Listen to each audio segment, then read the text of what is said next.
बिस्मिल्लाहिर्रहमानिर्रहीम। अस्सलाम वालेकुम नाजरीन, ऑन द इशू में मैं हूं आपके साथ ज़िशान अली। नाजरीन, आज हम बात करेंगे हजेरा में मरियम सफदर साहिबा ने एक जलसा आम से खिताब किया और उन्होंने इमरान खान के ऊपर शदीद तनकीद की।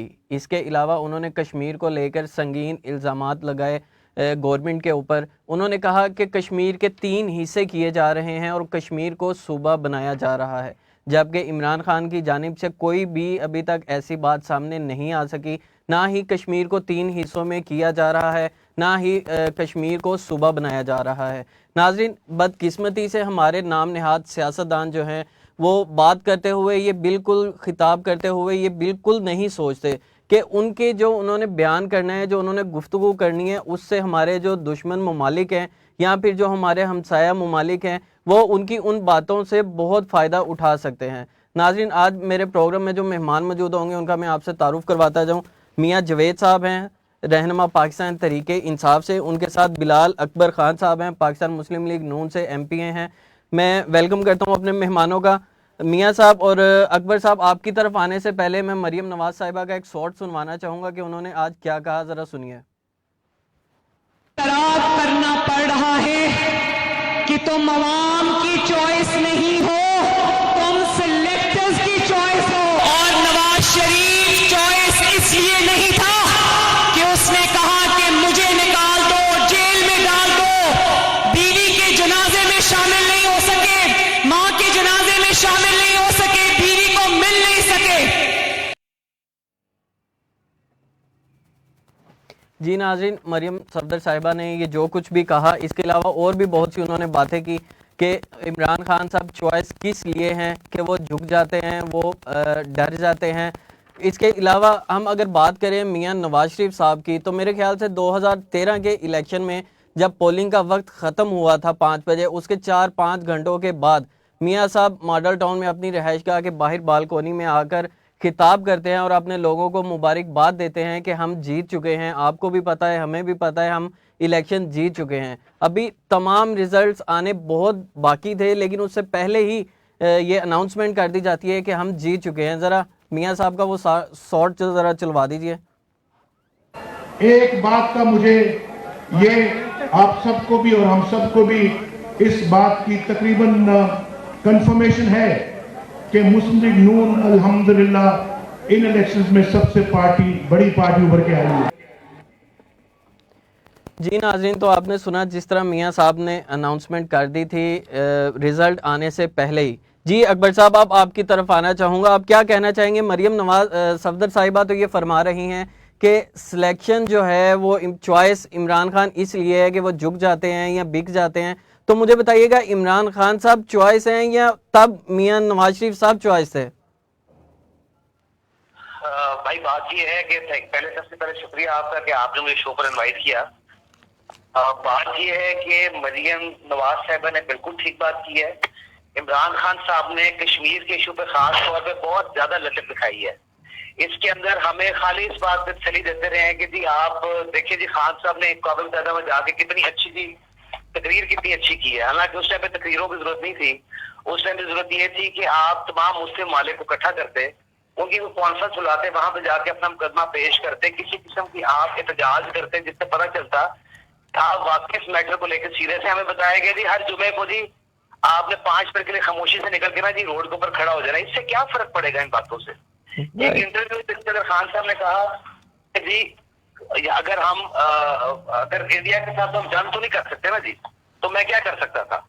देखिए जी, यही सारी बातें नवाज शरीफ साहब को भी फेस करनी पड़ी जब उन्होंने एटमी धमाके किए। इंडिया एटमी धमाके कर चुका हुआ था और उससे पूरी दुनिया बिल क्लिंटन ने कितना मौजूद है। हमने हर चीज ऑफर की मियाँ साहब को कि जनाब मेहरबानी करें धमाके ना करें, लेकिन चूंकि मियाँ साहब को पता था कि अगर हम इंडिया की जारियत का उस टाइम पे जवाब नहीं देंगे तो उसके बाद हमें इसका बहुत मुश्किलात का सामना करना पड़ेगा। इसलिए उन्होंने सारी मुश्किलात को पीछे रखते हैं, उन्होंने आगे बढ़कर उस टाइम पर इंडिया के धमाकों से एक बढ़कर धमाका किया और साबित किया कि हम किसी से कम नहीं है। और अगर हम बात करें यहाँ पे कि नवाज शरीफ साहब और इमरान खान साहब में से इलेक्शन कश्मीर के अंदर किसका बनता है, तो मेरा ख्याल है जी इलेक्शन तो नून लीग का ही बनता है। उसकी वजह यह है कि पिछले 5 साल में नून लीग ने जितने काम वहां पर कराए हैं वो उसकी आप गिनती खुद कर सकते हैं, आप बेहतर तौर पर जानते हैं। दूसरी बात यह है कि अवाम ने जब इमरान खान साहब को मैंडेट नहीं दिया तो वो किस तरह स्टैंड ले सकते हैं? ये तो एक और पॉइंट है ना जी। इमरान खान साहब तो जबरदस्ती पार्टियों को ज्वाइन करा के, पता नहीं सेंटर में 8-9 पार्टियां इकट्ठी की हुई हैं, पंजाब में 3-4 पार्टियां इकट्ठी की हुई हैं, आजाद बंदों को पैसे दे के लाए हैं, कैसे लाए हैं, लालचे दे के लाए हैं, किस तरह इकट्ठा करके पंजाब में हुकूमत बनाई हुई है। इनको सिंपल मेजोरिटी कहाँ पे है हुकूमत बनाने के लिए? राइट। तो मेरा नहीं ख्याल कि इमरान खान साहब इलेक्टेड वज़ीर आज़म है, वो सिलेक्टेड ही है। अकबर साहब, मुझे इस चीज़ का अभी तक जवाब नहीं मिला कि चॉइस की अगर हम बात करें तो मुझे बताएं, इलेक्शन का रिजल्ट आने से पहले ही अगर ऐलान कर दिया जाए कि हम जीत चुके हैं, हम आपके वजीर आजम हैं, आप उसे चॉइस कहेंगे, या रिजल्ट आने के बाद तमाम तर लोगों ने अगर वोट दिए या बकौल आपके कि धांधली हुई, जिस तरह भी हुआ, वो चीज़ ज़्यादा अप्रूव मानी जाती है? देखिए जी, बात यह है कि जिस टाइम पे हम तो खुद चूंकि इलेक्शन लड़ते हैं, तो जब इलेक्शन के रिजल्ट आने शुरू होते हैं ना, कि 2-3 घंटे के लिए बड़ी क्लियर हो जाती है। और 2013 में शायद आप भूल रहे हैं कि 2013 के अंदर नून लीग के 300 मेंबरान थे। सर क्या बात कर रहे हैं, पूरे पाकिस्तान में इलेक्शन होना होता है, 2-3 घंटों में कैसे सूरत हाल सामने आ जाती है? हर बंदा जो अपना इलेक्शन लड़ रहा होता है, हर बंदा जो इलेक्शन लड़ रहा होता है, उसको अपनी इलेक्शन के जो रिजल्ट्स हैं वो 1 घंटे के अंदर अंदर बहुत सारे स्टेशनों से, छोटे स्टेशन आने शुरू हो जाते हैं, जिसकी वजह से हर बंदे को पता चलना शुरू हो जाता है कि उसकी असल पोजीशन है क्या। असल रिजल्ट जो आप कहते हैं ना कि कंपाइल होके आता है, वो इसलिए कंपाइल होके एक दिन बाद आता है क्योंकि उसके अंदर बहुत सारे बैग ऐसे होते हैं जिसमें वेस्टेड वोट्स होते हैं, जो कि बैलेट इन वोट्स होते हैं, उनको बाद में गिनती करके रिकनसाइल करके लोग उसमें तजाद लगाते हैं। इसलिए पूरी रात उसके अंदर लग जाती है, वरना 3-4 घंटों के अंदर आपको अपने रिजल्ट की सिचुएशन समझ आनी शुरू हो जाती है। और जब हमारे पास रिजल्ट कंपाइल हो रहे थे तो हम अपनी पार्टी लीडरशिप को भी साथ साथ बता रहे होते हैं कि हमारे हल्के का रिजल्ट क्या है। और जब 300 जगह से आपको इस तरह खबर आ रही हो कि आप जीत रहे हैं, तो मेरे ख्याल में उस टाइम पे तो कोई इतनी परेशानी वाली बात नहीं। अगर मियां नवाज शरीफ साहब ने कह दिया कि इंशाल्लाह अगला वज़ीर आज़म मैं होऊंगा, तो इसमें कोई ऐसी बात नहीं है। राइट। जावेद साहब, आप क्या कहना चाहेंगे? जिस तरह आज मरियम सफदर साहिबा ने फरमाया कि कश्मीर के 3 हिस्से किए जा रहे हैं, कश्मीर को सूबा बनाया जा रहा है, तो आप क्या इसके ऊपर अपना मौकफ रखते हैं? क्या वाकई ही हुकूमत की तरफ से इस तरह का कोई सीन किया जा रहा है? बात ये है कि 3 दफा मियां Nawaz Sharif prime minister of Pakistan रहे, 2 दफा ये चीफ मिनिस्टर पंजाब रहे, और स्टार्ट कहां से लिया? डायरेक्ट ये फाइनेंस मिनिस्टर बने। उससे पहले इन्होंने कोई काउंसिलर का इलेक्शन नहीं लड़ा, कोई चेयरमैन का इलेक्शन नहीं लड़ा, कोई एमपीए का इलेक्शन नहीं लड़ा, कोई एमएलए का इलेक्शन नहीं लड़ा। तो ये किस कौम की पैदावार है? ये जनरल जिलानी की पैदावार है जनाब, ये जनरल चिश्ती की पैदावार है। मियां जावेद साहब, अभी आपसे अभी आपसे जो काइंडली सवाल किया गया उस पर जरा मुझे थोड़ा सा जवाब दे दें। मैं तो थोड़ी तबलीग अगर आप इजाजत दें तो बात दूं, बट मैं उधर ही आ रहा हूँ कि किस मुंह से बात कर रहे हैं कि जी सिलेक्टर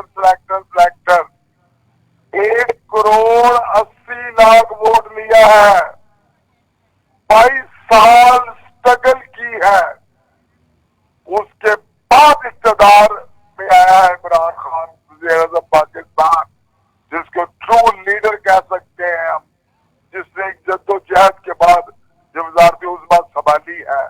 और इनके दौर में कश्मीर कमेटी का चेयरमैन मौलाना फजल रहमान, पीपल्स पार्टी का दौर है तो चेयरमैन मौलाना फजल रहमान है जी। और उसके बाद यहाँ पर मोदी साहब शादियों में तो आते हैं, कश्मीर पर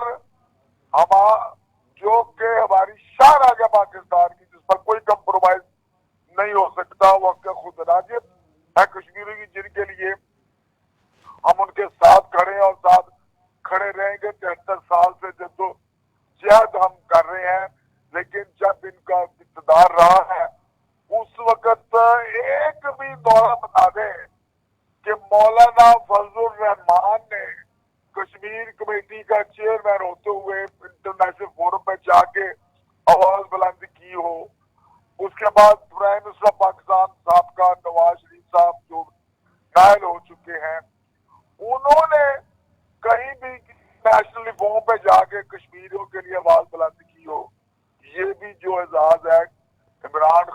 वजीर आजम पाकिस्तान को है, जिसने वहां पर पूरी दुनिया को झंझोड़ा है, पूरी दुनिया को बताया है कि कश्मीर इज डिस्प्यूटेड और इसका जो मसला है ये हल करना होगा, आपको हर सूरत इसका मसला हल करना होगा। ये कह रहे तकरीर की है, मेरे भाई माशाल्लाह एमपीएम है, उनकी इज्जत करता हूँ इस हवाले से, लेकिन ये बात मेरे भाईजान जो उन्होंने किया, पूरी दुनिया ने उस बात को अप्रिशिएट किया, पूरी मुसलमान जो अपना मुल्क था उन्होंने इसको अप्रिशिएट किया है।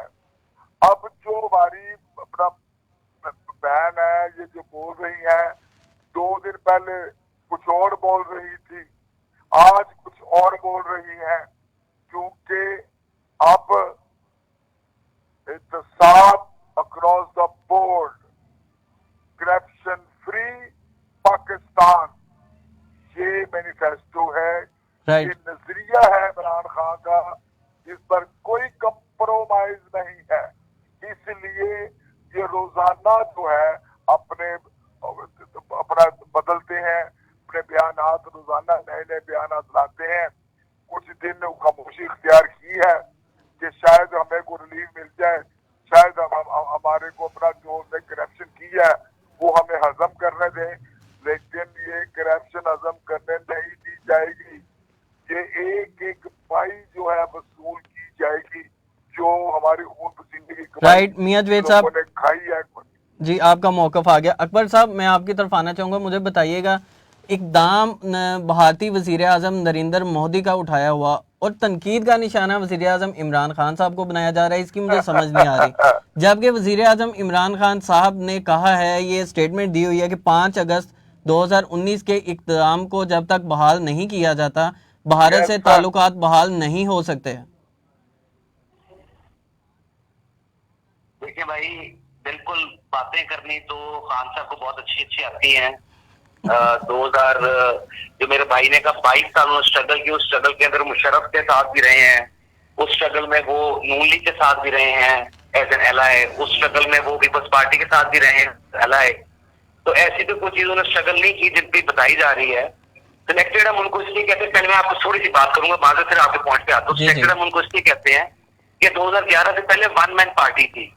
2011 के बाद जो बंदे किसी और पार्टी से रिजेक्ट हो चुके हैं, सारे बंदे उस पार्टी में जाके बैठ के इसलिए सिलेक्टेड पार्टी। सर, वो तो आपकी पार्टी में भी ऐसा होता है, वो तो पाकिस्तान पीपल्स पार्टी में भी ऐसा होता है। कौन सी ऐसी पार्टी है जिसमें दूसरी पार्टी के बंदे टूटकर ना जाते हो?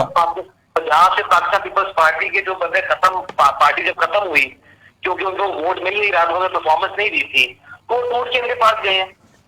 अब इमरान खान साहब ने जो बयान दिया आप उसकी बात कर रहे हैं। इन्होंने, मेरे भाई ने कहा कि वहां पैदा में तकरीर की, सारे मुस्लिम मालिक ने इनका साथ दिया। तो किसने साथ दिया जी? किसने हमायत की?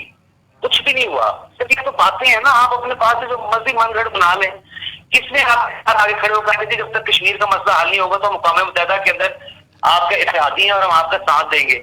जब वोटिंग की बारी आती है तो मुल्क आपके खिलाफ वोट डालते हैं, आपको परमानेंट मेंबर भी बनने देते हैं, वो भी इस्लामिक मुल्क, आपके तो इस्लामिक मुल्क सारे साथ खड़े हुए हैं।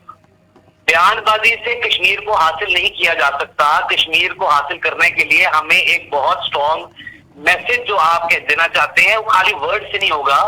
आप अपने वजीर खारजा साहब से कहें कि वो बजाय इसके कि बाकी ममालिक की सैर कर रहे हैं, मुस्लिम ममालिक में जाके आज उनसे बात शुरू करें कि जब तक हमारा मसला हल नहीं होता हम किसी फोरम के ऊपर किसी और टॉपिक पर बात नहीं करना चाहते। पाकिस्तान की अगर कश्मीर शहर है तो अपने शहर से बढ़ के क्या चीज जरूरी हो सकती है? अभी तक आप मुझे बताएं कौन से मुस्लिम मालिक में शाहबूज कैसा गए हैं और कहां पे जाके उनकी प्रेस जो बयान देते हैं कि जी हमने फलाने बंदे से बात की थी, हम अभी कहा कि अमेरिका को बेसिस दे रहे हैं, अमेरिका ने बयान दिया आपसे बेसिस मांगी किसने है? इस तरह की बयानबाजी जो है ना, बड़े जबरदस्ती मनगढ़ बातें, इनका कोई फायदा नहीं है। अच्छा, यहाँ पर मैं आपकी बात टोकना चाहूंगा अकबर साहब माजरत के साथ। अभी आपने कहा कि जो अमेरिका है उसने कहा, उसका बयान आया कि हमने बेस मांगी कब है, इस पर आप लोगों ने बहुत जल्द यकीन कर लिया। लेकिन जब इसराइल का उठा था, इस बार इसराइल की अखबार ने एक खबर छापी थी कि पाकिस्तान से कुछ लोग आए हैं मुलाकात करने के लिए। पाकिस्तान के जो वज़रा थे वो इस चीज पर बार बार कह रहे थे कि ये खबर झूठी है। उसके बाद इसराइल की अखबार ने उस बात की तस्दीक भी कर दी, लेकिन फिर भी आपने उस अखबार को ही सच माना। नहीं जी, ऐसे बिल्कुल नहीं। जब इसराइल ने तरदीद कर ली तो हमने उसको भी मान लिया। जिस बंदे के बारे में 2 बंदों की बात हो, दूसरा बंदा अगर तरदीद करेगा तो तरदीद तो माननी पड़ेगी ना जी। इसी तरह जब इनकी बात सारी इन्होंने कहा कि अमेरिका के बाइडन मुझे फोन करके पता नहीं क्या कहता है, बाइडन से उसने कहा जी हमने तो कॉल की नहीं आपको। अब ये कह रहे अड्डे नहीं दे रहे, तीन हफ्तों से ही शोर बड़ा हुआ जी हमने बहुत बड़ा स्टेप ले लिया, अड्डे नहीं दे रहे। मैं सिर्फ ये पॉइंट आपके साथ बिल्ड करना चाह रहा हूँ कि they are not trustable people. आप ट्रस्ट नहीं कर सकते क्या बात हो रही है, हकीकत क्या है, कुछ फर्क निकलती है एंड में। राइट। इसलिए जब ये कहते हैं कि हम बहुत सीरियस है कश्मीर के इशू को लेके, तो हमें इनकी सीरियसनेस पे शक होता है। अच्छा अकबर साहब, दो सवाल है मेरे माइंड में, एक तो स्ट्रगल को लेकर और दूसरा जो आपने अभी बात की कि बयान बहुत अच्छा दे लेते हैं। पहले मैं स्ट्रगल के ऊपर आ जाता हूँ। अगर स्ट्रगल की बात करें तो मरियम सफदर साहिबा ने आज की तकरीर में ये भी कहा कि 22 साल जद्दोजहद को सिर्फ कुर्सी की खातिर आपने, इमरान खान ने बर्बाद कर दिया अपना 22 साल का कैरियर, कोई फायदा नहीं हुआ उसका, घाटे का सौदा किया। तो मेरे ख्याल से 35 से 36 साल का जो नवाज शरीफ का कैरियर है जिसपे उन्होंने मेहनत की, सियासी पार्टी को यहाँ तक लेकर आए, तो क्या कुर्सी की खातिर उन्होंने भी 35-36 साल अपने जाया कर दिए? फर्स्ट क्वेश्चन ये। और सेकंड कैसे जाया कर दिए? आपके मुल्क में पहली मोटरवे बन रही थी तब भी रौला पड़ा हुआ था कि मोटर में पैसे खा लिए, पता नहीं क्या कर लिए। मोटरवे बनी वो 30 अरब में बननी थी, वो 80 अरब में जाके बनी। इसी वजह से कि हर दूसरी गवर्नमेंट आती थी पीपल्स पार्टी की, रोकती थी उसको आके। एटमी धमाका किया तो नवाज शरीफ ने किया, अगर इस मिल्क का बुजली का बहरान दूर किया तो नवाज शरीफ ने किया, अगर यहाँ किसी हुकूमत ने स्टैंड लिया, सिविल गवर्नमेंट ने स्टैंड लिया फौज साथ मिलके, वो नवाज शरीफ ने लिया। यूनिवर्सिटीज बनी तो नवाज शरीफ ने बनाई, हॉस्टल बने तो नवाज शरीफ ने बनाए। आपकी आज अगर सीपैक के अंदर कामयाब तरीके से आपकी इन्वेस्टमेंट है तो नवाज शरीफ के दौर में ही। नवाज शरीफ ने अपना टाइम कहाँ जाया किया? नवाज शरीफ साहब ने तो अपनी पार्टी का जो स्टांस रखा था, खुशहाल खुद मुख्तार पाकिस्तान, हम तो उसी के साथ काम करते जा रहे थे। लेकिन हमें आके इमरान खान साहब को हुकूमत देने के बाद इस पूरे प्रोसेस को रोक दिए। कहाँ सीपैक की बात क्यों नहीं होती अब? क्योंकि हमने अमेरिका के ख्वाब से चाइना को दूर कर दिया। अब दोबारा चाइना जब हमें आके $40 बिलियन की इन्वेस्टमेंट चाइना ने जाके ईरान के साथ कर ली, ये इन्वेस्टमेंट आपके मुल्क में आई, आपने चाइना को भी नाखुश कर लिया। सऊदी अरब ने कहा जी 21 अरब का हम आपको ला के देंगे जी वहां पे रिफाइनरी। सऊदी अरब की रिफाइनरी का आज तक काम शुरू नहीं हो सका जी ग्वादर के ऊपर। उसकी जगह $200 बिलियन की उन्होंने इन्वेस्टमेंट करके जाके इंडिया के साथ कर ली, अंबानी ग्रुप के साथ। हमारे साथ कौन खड़ा हुआ इस टाइम पे? जब तक हम अपने आप को खुद को ठीक नहीं करें कोई हमारे साथ खड़ा नहीं होगा। लोग आपसे बात करने को तैयार नहीं, क्योंकि उनको पता है कि प्राइम मिनिस्टर सिलेक्टेड है, इसके साथ बात करके भी जाएंगे तो कल को कोई बात तो आगे तक पहुंचेगी नहीं, आखिर तक नहीं पहुंचेगी। इससे कोई बंदा आपसे काम नहीं करना चाह रहा। हमें सिचुएशन को बदलना पड़ेगा, पाकिस्तान को हमें बचाना है। तो राइट।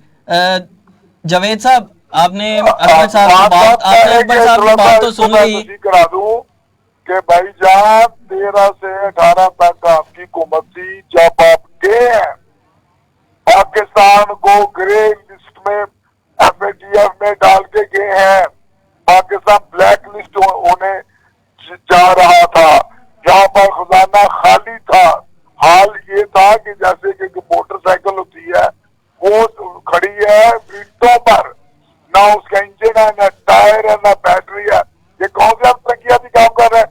सैकड़ों बिलियन डॉलर के नीचे आप हर पाकिस्तानी को कर्जे के नीचे गिराकर चले गए हैं और आप कह रहे हैं मुल्क तरक्की कर रहा था। यह तो हिम्मत है इमरान खान की, जिसने 3 महीने में $12 बिलियन इकट्ठे किए और पाकिस्तान ब्लैक लिस्ट होने से बचा। वरना तो आपने तो पाकिस्तान को ब्लैक लिस्ट करवा दिया था। ये कौन सी तरक्की है? जो उसके बाद हालत आप ये है कि एजुकेशन के हवाले से यहाँ से आप अपना लाहौर से 30 मील के बाद चले जाएं, जो स्कूल है वहाँ खोते गधे बने हुए हैं या लोगों के डेरे वो बने हुए हैं। उसके बाद एक दानी स्कूल बनाया, उसका पूरा हाल वो हो गया। कौन सी यूनिवर्सिटियां बना दी, कौन से स्कूल किया, लैपटॉप बांट दिए, टोटल ड्रामेबाजी। जब थोड़ी बारिश आई बड़े बूट बैठ के आप लक्ष्मी चौक में पहुंच गए। ये आप क्या तरक्की की बात कर रहे हैं? आपने मुल्क को खीर कर दी। लेकिन जिस तरह अब मुल्क को सही हुदूद पर चलाया जा रहा है, इंशाअल्लाह ताला अब पाकिस्तान महफूज हाथों में है। पाकिस्तान अब तरक्की करेगा, इसकी तरक्की कोई नहीं रोक सकता। जो करप्शन की हुई है, जिसने की हुई है, एक पाई जो है वो वसूल की जाएगी। इस पर कोई कॉम्प्रोमाइज नहीं किया जाएगा। इसके लिए इक़्तिदार भी छोड़ना पड़ा।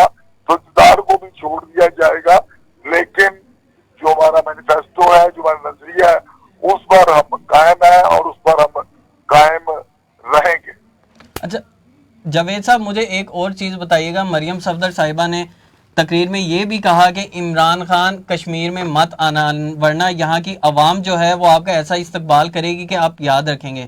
मेरे ख्याल से ये अल्फाज इस तरह के नहीं कि अवाम को इश्तियाल दिलाया जा रहा है, इश्तियाल अंगेजी की तरफ ये काम जा रहा है। क्या किसी लीडर को इस तरह लोगों को कहना जेब देता है?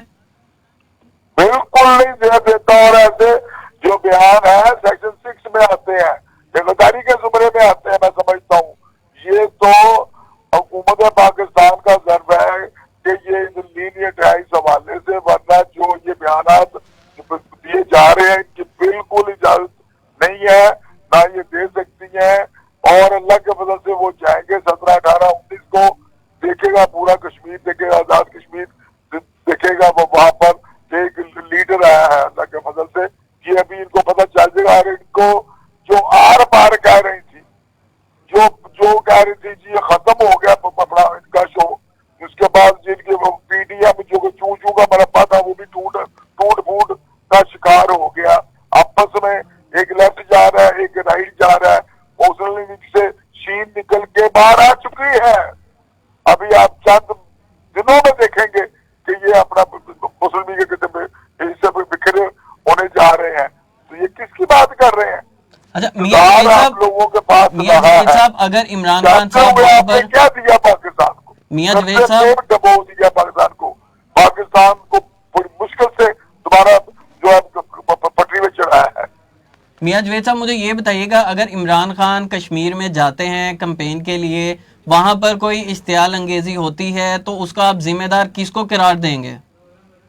देखिए उसमें अगर कोई ऐसी हरकत होगी तो वो स्टेट में जैसे उन्होंने पहले अनाउंस किया तो इनके खाते में जाएगी। वो कोई ऐसी अगर वहां पर इश्तियालंगेजी होती है जो तकरीबकारी होती है या उसके अलावा और कोई वहां पर जो हरकत होती है तो वो इनके खाते में जाएगी। वो तो इन्होंने पहले अनाउंस कर दिया। तो मियां साहब फिर हुकूमत की यहाँ पर कहाँ हमें नजर आ रही है? फिर हुकूमत का क्या फायदा अगर किसी दूसरी पार्टी का लीडर उठकर लोगों को इश्तियाल अंगेजी की बातें सिखाए, लोगों को गुस्सा दिलाए, तो हुकूमत कहाँ पे हमें दिखाई दे रही है? क्या हुकूमत उस टाइम जागेगी जब वहां पर कोई फसाद होगा? चाहिए कि ये जिस तरह इन्होंने 34 साल इक़्तिदार के मजे लूटे हैं, 34 साल आपस में बारियां बांटी है इन्होंने पीपल्स पार्टी के साथ मिलके, और ये लोग अपने हल्के से अपने ग्वालमेंडी से इलेक्शन लड़े थे काउंसिलर का, तो 150 वोट मिला था इनको। तो इनको अगर यहाँ पर वजारत आला वजारत उस बार मिली है और इक़्तिदार मिला है तो उस पाकिस्तान की इनको कदर करना चाहिए। ये पाकिस्तान हमारे बुजुर्गों ने हजारों लाखों कुर्बानियां देकर हमारे लिए हासिल किया है, और इसके लिए पूरी 22 करोड़ अवाम हर वक्त, हर लम्हा, हर किस्म की कुर्बानी देने के लिए तैयार खड़ी है। सवाए इनके ये जो चंद लुटेरे हैं जिन्होंने इस मुल्क को लुटो और फुट्टो की सियासत की है। ये वो आज पहली दफा के जाके लंदन जाके बैठ गए, इससे पहले ये जद्दे जाके बैठ गए थे, उसके बाद फिर इंतजार कर रहे हैं। लेकिन अब नहीं होगा वो, आप वो काम जो पहले हुआ। राइट मियां जावेद साहब, आपका पॉइंट आ गया। मैं अकबर साहब की तरफ जाना चाहूंगा। राइट मियां जावेद साहब, अकबर साहब मुझे आप बताइएगा कि इलेक्शन करीब हों और लीडर हमारे कैंपेन कर रहे हों, लोगों से बात कर रहे हों वोट लेने के लिए, तो मुझे बताएं 5 साल से पाकिस्तान मुस्लिम लीग नून की हुकूमत है आजाद कश्मीर में, वहां पर क्या आपने कोई ऐसा काम नहीं करवाया जो लोगों को बताया जाता? बजाय आप अपना जो आपने 5 साल में कारकर्दगी दिखाई है हुकूमत ने, वो लोगों को बताने की बजाय आप मुसलसल हुकूमत के ऊपर तनकीद करते जा रहे हैं। देखिए जी, काम तो सारे गिनवाए गए हैं, सारी जितनी रोड वर्क हुई हैं, जितने वहाँ पे स्कूल बने हैं, जितने कॉलेजेस बने हैं, वो सारे काम गिनवाए गए हैं। मेरा ख्याल है वो मीडिया की वजह से नहीं गुजरे। लेकिन मैं सिर्फ आपको ये बताना चाहता हूँ कि एक तो मियां साहब ने बड़ी अच्छी बातें की, मेरे सामने मेरे बड़े भाई हैं, लेकिन वो टेप जो है ना वही है जो किसी पिटी जो पीटीआई की चलती आ रही है, नहीं छोड़ेंगे, मार देंगे। तो उन्होंने कहा जी इश्तिहार जो है गद्दारी के जिम्मे में आना चाहिए। इमरान खान साहब सिविल नाफरमानी की तारीख शुरू करने के चक्कर में जाके बिल जलाते थे, क्या वो गद्दारी नहीं थी? जब आपने सीपैक को 1 साल लेट किया, आपने बिजली के मंसूबों को आपने एक्शन लिया उसके ऊपर? सर आपने एक्शन लिया उसके ऊपर? उस टाइम हुकूमत तो आपकी थी। उसके ऊपर ये हुकूमत तो उससे हमारी थी, लेकिन जो हमारे अंदर ना सियासी फहम थोड़ा सा ज्यादा है। हम इन चीजों को ना इतना सीरियस लेते नहीं जितना ये बताने की कोशिश कर रहे हैं, क्योंकि इनके पास बताने को बात नहीं ना, कोई कुछ किया और 3 साल में लोगों को बताए ना, ये बता सकते हैं कि देखें कि हमारे लीडर के खिलाफ कितनी सख्त जुबान इस्तेमाल होगी, कितना जुल्म हो गया, जाती होगी। जो जुबान इनके लीडर इस्तेमाल करते हैं वो अगर हम लोग यूज करना शुरू कर दें तो ये तो शायद हमें फतवा लगा दें कि हमको पागल कर दो। सर आपके लीडर्स ने ये बातें की हुई हैं, माजरत के साथ आपके लीडर्स भी ये बातें कर चुके हुए हैं। अब कीजिए, आप शहबाज शरीफ की वो तकरीर सुन लें जिसमें उन्होंने कहा था कि जरदारी से पैसा ना निकलवा सके तो जरदारी को कराची और लाड़काना की सड़कों पर घसीटा जाएगा। चले ठीक है, उन्होंने कहा ये, उसके बाद क्या सर देखिए ना अकबर साहब हम बयानात के ऊपर ये सारा कुछ तय नहीं कर सकते कि जो बयान दिया गया है क्या एग्जैक्ट उसी तरह हुआ भी है या नहीं हुआ। बयान तो जज्बात में आके सियासतदान हमारे बहुत बहुत बड़े दे देते हैं। नहीं, ये चीज, इस चीज को आप आउट ऑफ कॉन्टेक्स्ट ले रहे हैं, सियासतदानों की बात नहीं है। बात ये है कि अगर वहां पे आज अली बिन गंडापुर साहब के साथ लोगों ने बदतमीजी की है तो हम उसके ऊपर एहतजाज करते नहीं करने चाहिए। सियासी बंदों का काम है वोट मांगना, आप वोट नहीं डालना चाहते, आपको वो नहीं पसंद। अच्छा सर मुझे ये भी बताइएगा सर, बदतमीजी कर रहे हैं, कोई काम नहीं बनता सर। लेकिन शायद आपको गिलगित में अली अमीन गंडापुर साहब की भी तकरीर याद नहीं रही, जिसके अंदर वो भी ये कहते हैं कि जब मरियम नवाज आएगी तो हम उसको बताएंगे उस औरत को कि हम क्या करते हैं उसके साथ। तो ये इस तरह की बातें नहीं होती, ये छोटी बातें हैं, इन बातों को नहीं करना चाहिए, इनका सियासत से कोई ताल्लुक नहीं है। अकबर साहब किसी लीडर के ऊपर या किसी सीनियर वज़रा के ऊपर जूता फेंकना क्या अच्छी बात है? ये बिल्कुल अच्छी बात है, मैंने तो पहले कहा मैं राइट। एक मिनट मियां जावेद साहब, मैं मियां जावेद साहब की तरफ आना चाहूँगा। मैं उसका एहतजाज करता हूँ, लेकिन सर मैं आपकी तरफ आता हूँ, मुझे 2 मिनट दें जरा। अकबर साहब जब नवाज शरीफ साहब पे जूता फेंका गया तो इमरान खान साहब जब वहां पे अपनी खुशी दिखा रहे थे तो उनको भी नहीं करना चाहिए था।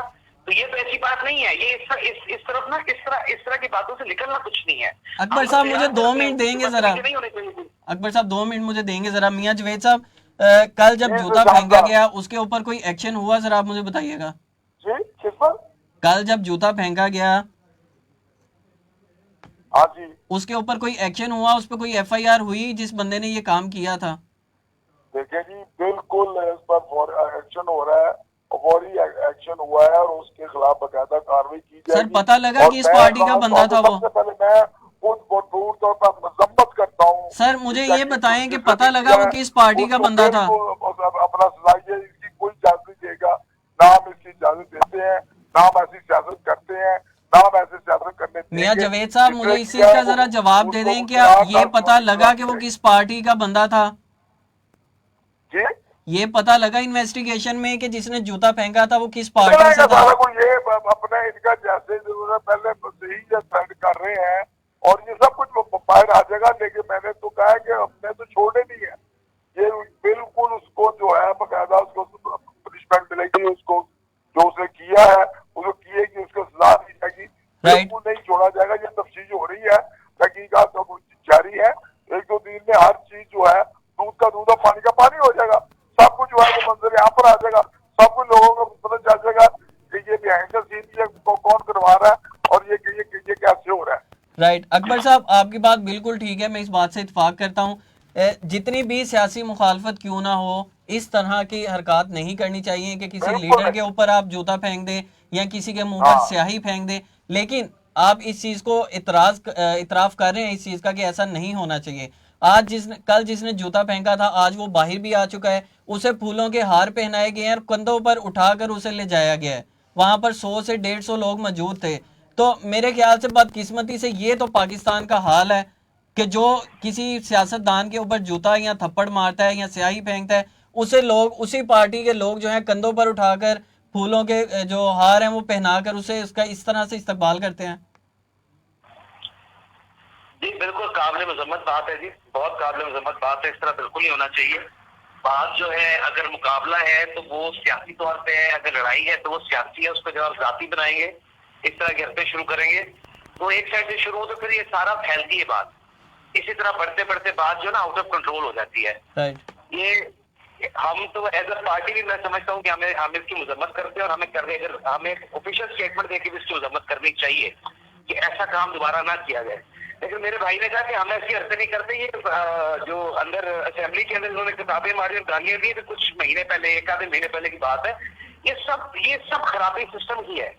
यहाँ पे जब तक आप इस चीज को, जिस बंदे ने गलती की उसको सजा नहीं देंगे, उस टाइम तक क्या हो सकता है? सर यही तो प्रॉब्लम है पाकिस्तान में, यही तो सबसे बड़ी वजह है करप्शन की, उसके अलावा चोरी की, या फिर जो इतने रेप हो जाते हैं उनकी सारी मेन वजह ही ये है कि कानून तो मौजूद है, कानून पर इम्प्लीमेंट नहीं हो सकता। या कानून में सिक्कम है शाह साहब, कानून में सिक्कम है, जिसकी वजह से बेलिंग मोरी हो जाती है, बदल बाहर आ जाता है।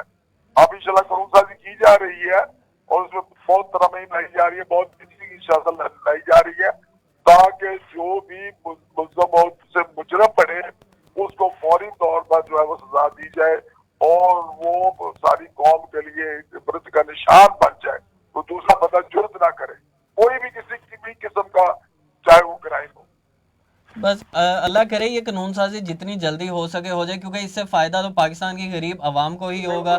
अमीर लोगों का कानून और है, गरीब का कानून और है। बहरहाल ये बात दूसरी साइड पर निकल जाती है। अकबर साहब आप मुझे बताएं, मरियम नवाज साहिबा ने ये फरमाया कि नवाज शरीफ लंदन में बैठकर इमरान खान के घर आकर उन्हें मारते हैं। इस बात की समझ नहीं आई, अगर वो इस तरह लंदन में बैठकर सियासत अपनी इतनी चमका रहे हैं, ये सारे काम देख रहे हैं, तो उनमें इतनी हिम्मत भी तो होनी चाहिए कि वो पाकिस्तान आकर आमने सामने खड़े होकर मुकाबला करें। जिंदाबाद निशान जिंदाबाद। देखिए जी, बात ये है कि अभी थोड़ी देर पहले मेरे भाई ने कहा, आपने कहा कि इस मुल्क में इंसाफ ही नहीं है। जिस तरीके से विक्टिमाइजेशन की गई है, पोलिटिकल विक्टिमाइजेशन इस हुकूमत ने की है, मेरा ख्याल है 80s के 90s के दौर में कहीं होती थी। कोई ऐसा हमारा लीडर नहीं है, including my MNA Ahsan Iqbal साहब, उनको 4 महीने अंदर रखा, ख्वाजा अख्तर को अंदर कर दिया, राना सावला साहब तो कमाल ही कर दिया, उसके ऊपर दोनों हीरोने डाल दिया और कहते रहे आते चीखे मार रहे शहरियार राशिदी साहब, जान अल्लाह को देनी है जी, वीडियो है जी, क्लिपिंग है, कुछ नहीं निकला। ये झूठे मुकदमे बनाते हैं, ये झूठी बातें करते हैं। बात ये है कि मियां नवाज शरीफ साहब की सेहत अगर इजाजत देगी, उनके डॉक्टर इजाजत देंगे, कोर्ट केस जो है कोर्ट में चल रहे, अगर कोर्ट ऑर्डर करेगी तो वापस आ जाएंगे। इससे मेरी आपकी बहस करने की, पीटीआई वालों को शोर करने का तो फायदा कोई नहीं है। सर कोर्ट ने तो बड़ी दफा बुलाया है, सर कोर्ट तो बहुत दफा बुला चुकी है। कोर्ट तो बहुत दफा बुला चुकी थी, लेकिन कोर्ट से हम यही तो कह रहे हैं कि यहाँ पे पीटीआई वाले जिस तरीके न्यायाधी गठजोड़ है, इसके साथ जो विक्टिमाइजेशन कर रहे हैं, इसका भी तो कोई हल होना चाहिए ना जी। बकौल आपके अकबर साहब, आपने भी कहा कि झूठे मुकदमात डाले जाते हैं, जेलों में डाला जाता है, तो मेरे ख्याल से अगर झूठे मुकदमात दर्ज किए जाते हैं तो फिर अदालतें जमानत भी तो दे देती हैं आपके वुज़रा को, अदालत से वो जमानत करवा कर बाहर भी तो आ जाते हैं। तो फिर अगर झूठे ही मुकदमात हैं तो फिर आपको डर किस चीज का है? आपने एहसन इकबाल साहब के केस की जजमेंट पढ़ी है जी? उसके अंदर उन्होंने लिखा हुआ है कि ये नैब के चेयरमैन साहब ने किस हक से ये केस जो आगे चलाया, जिसमें उनको 4 महीने अंदर रखा गया। पता नहीं कितने वकीलों की फीसें वो पे कर चुके हैं बेगुनाह होने के बावजूद। उसके अलावा जो विक्टिमाइजेशन उनकी हुई, जो कैरेक्टर असैसिनेशन उनकी मीडिया में हुई, वो अलग से है। कहाँ पे यहाँ पे मुझे बताया ना इंसाफ कहाँ पे हो रहा है? अदालतें अगर रिलीफ दे रही हैं तो अदालतें तो मेरिट पे रिलीफ दे रही हैं।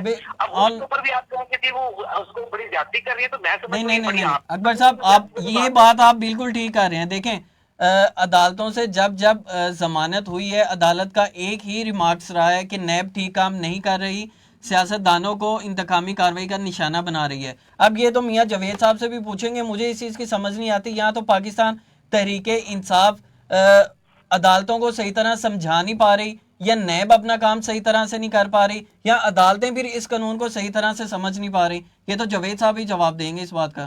निशान साहब हमें तो अभी 3 साल भी पूरे नहीं हुए, ये 34 साल में इक़्तिदार में रहे हैं। इन्होंने क्यों इस्लाहात नहीं की? इन्होंने क्यों प्रॉपर कानून साजी नहीं की? उन्होंने तो सिर्फ लुटो, करप्शन, उसके रिकॉर्ड कायम किए हैं। पापड़ वाला के अकाउंट कायम किया, फलूदे वाले के अकाउंट कायम किया, रिक्शे वाले के अकाउंट कायम किया, अपने मुलाजमों के मैनेजर असिस्टेंट मैनेजर के अकाउंट कायम किए हैं। उन जिनमें करोड़ों रुपए की करप्शन जो है वो की गई है। इनके पास 34 साल के दायरा है पीपल्स पार्टी, और इनके बाद इन्होंने क्यों नहीं कानून में इस्लाह की, क्यों नहीं कानून वो नाफिज करने की? नैब किसकी बनाई हुई है? इनकी बनाई हुई है नैब।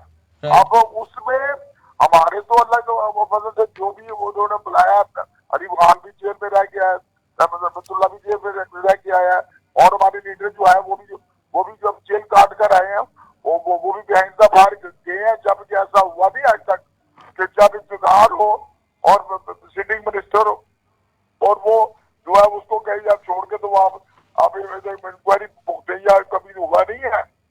ये भी ये रिकॉर्ड है इस पाकिस्तान में पहली दफा कि हमारे जो मौजूदा सिटिंग मिनिस्टर जो है वो ज्यादा इंक्वायरियां भुगत रहे हैं और उसके साथ साथ अपने काम भी सर अंजाम दे रहे हैं। लेकिन मियां जावेद साहब इस चीज का थोड़ा सा ब्रीफ कर दें कि नैब का केस इतना ही कमजोर होता है कि नैब जिस पर भी हाथ डालती है अपने कमजोर केस की वजह से उन्हें वो केस से पीछे होना पड़ता है या हार माननी पड़ती है?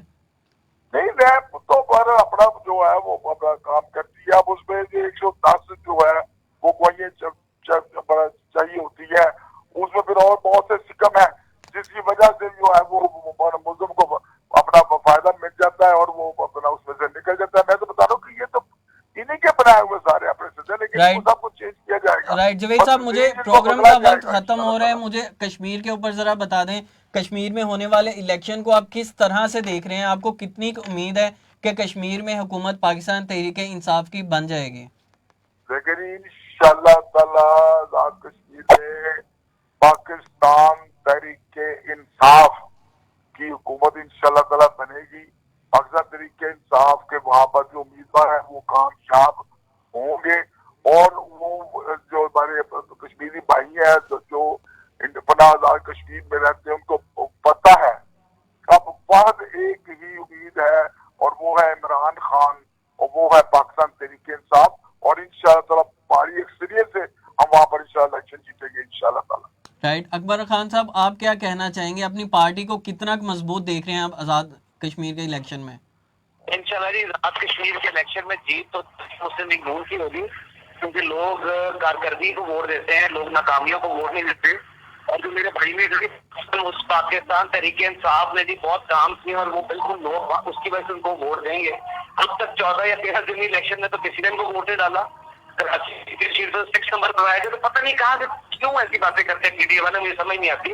इंशाल्लाह अपनी कारकर्दगी की वजह से, अपनी फ्यूचर प्लानिंग की वजह से इंशाल्लाह आप देखेंगे कि आजाद कश्मीर के अंदर हुकूमत दोबारा पाकिस्तान मुस्लिम लीग नून की बनेगी। राइट, मैं नाजरीन शुक्रिया अदा करना चाहूँगा अपने मेहमानों का, मियां जावेद साहब का और बिलाल अकबर खान साहब का, जिन्होंने कीमती वक्त निकाला और हमें टाइम दिया। नाजरीन प्रोग्राम आपने देखा, अगले प्रोग्राम में दोबारा आपसे मुलाकात होगी, तब तक के लिए इजाज़त दीजिए। अल्लाह हाफिज़।